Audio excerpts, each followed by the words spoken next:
అంటే కావాలని ఇవి తాడేపల్లి ప్యాలెస్లో ధనంజయ రెడ్డి సజ్జల రామకృష్ణారెడ్డి డైరెక్షన్లోనే చీఫ్ సెక్రటరీ జవహర్ రెడ్డికి వెళ్తూ ఉన్నాయి.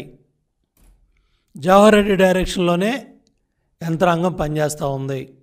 మీరు చూడండి, వేసిన బందోబస్తులు కానీ వేసిన పోలీస్ అధికారులు అందరూ కూడా ఆనాటి డీజీపీ రాజేంద్రనాథ్ రెడ్డి, రఘురామ్ రెడ్డి, ఆంజనేయుల డైరెక్షన్లోనే ఈ పోస్టింగ్స్ అన్నీ జరిగాయి. ఇవాళ బాధితులు సస్పెండ్ అయిన పోలీస్ అధికారులు, కలెక్టర్లు, ఎస్పీలు వాళ్ళు బలైపోయారు.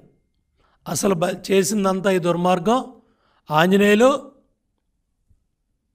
రఘురామరెడ్డి, రాజేంద్రనాథ్ రెడ్డి డైరెక్షన్లోనే ఈ కింద స్థాయి పోలీస్ అధికారులంతా కూడా నియమించబడ్డారు.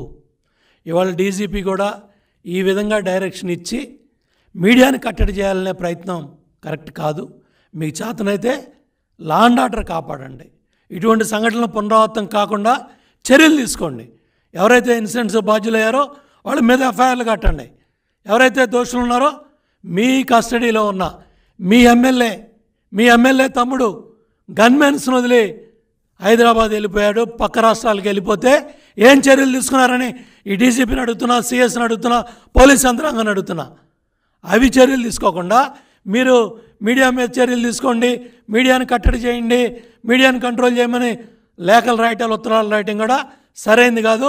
దీన్ని మీరు ఒకసారి పరిశీలించమని చెప్పి కూడా కోరుతా ఉన్నాను. వెనక్కి తీసుకోమని చెప్పి కూడా కోరుతున్నాను.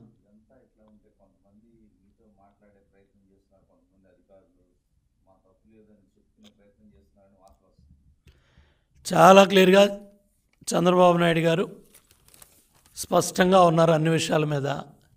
మీరు ఎన్ని డ్యాన్సులు వేసినా, ఎన్ని డ్రామాలు వేసినా, ఎవరు ఎట్లా పనిచేశారు, ఎవరు అంటగాగారు, ఎవరో మీ బాధ్యతలను మరిచి వెన్నెముక లేకుండా ప్రవర్తించారో అందరి డేటా ఉంది పార్టీ దగ్గర. ఓకే, ఏం జరిగినా కూడా అవన్నీ కూడా తర్వాత తెలియజేస్తాం.